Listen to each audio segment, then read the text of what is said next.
Friends, दिव्यांगजनों की दिव्यांगता को दिव्यांग प्रतिशतता के रूप में मापा जाता है और यह दिव्यांग प्रतिशतता 0% से ऊपर 100% तक होती है।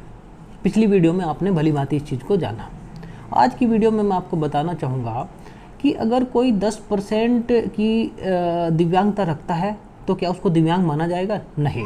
जब तक यह दिव्यांग प्रतिशतता बढ़कर 40% नहीं हो जाती तब तक किसी को दिव्यांग नहीं माना जाएगा। और 40% से अगर नीचे की दिव्यांगता आती है तो उसको न तो कोई सरकारी योजना का लाभ मिलेगा और न ही उसको सरकारी नौकरी में आरक्षण जैसे कोई लाभ मिल पाते हैं।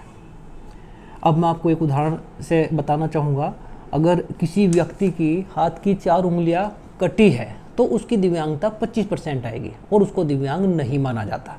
अब आप ये कहेंगे कि उसको क्यों नहीं माना जाता दिव्यांग और उसकी दिव्यांगता 40% क्यों नहीं आई? उसका कारण ये है कि दिव्यांगता की परिभाषा होती है कि किसी व्यक्ति को उसके शरीर के किसी हिस्से की वजह से, उसके क्षतिग्रस्त हिस्से की वजह से सामान्य दैनिक जीवन जीने में कठिनाई आ रही है तो ही उसको दिव्यांग माना जाता है। तभी उसकी दिव्यांगता 40% या इससे ऊपर आ सकती है।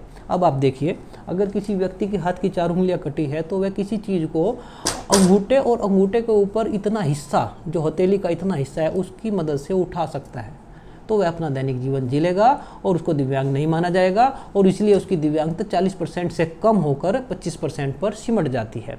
हाँ, अगर अंगूठे के बराबर से इस तरीके से उसका हाथ कटा हुआ है, हथेली कटी हुई है तो वह किसी चीज़ को उठा नहीं पाएगा और उसकी दिव्यांगता 40% या इससे ऊपर तक की आ जाती है।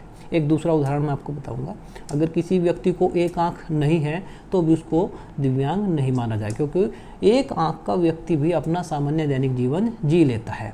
एक आंख अगर किसी की क्षतिग्रस्त है तो केवल उसकी दिव्यांगता 30% ही आती है, उसको दिव्यांग नहीं माना जाता। हाँ, अगर उसकी दोनों आंखें क्षतिग्रस्त है, दोनों आंखों से दिखाई नहीं देता तो उसकी दिव्यांगता 100% हो जाती है। तो लेकिन दोस्तों, इसमें एक अपवाद भी है। हमारी किस प्रकार की दिव्यांगता होती है और उसमें एक कुष्ठावस्था, जिसको इंग्लिश में लेप्रोसी बोलते हैं, अगर इससे संबंधित किसी की दिव्यांगता है तो उस पर 40% की शर्त नहीं लगती। अगर किसी को 1% भी लेप्रोसी है तो भी उसको दिव्यांग मान लेते हैं, उसको दिव्यांग माना जाएगा। धन्यवाद।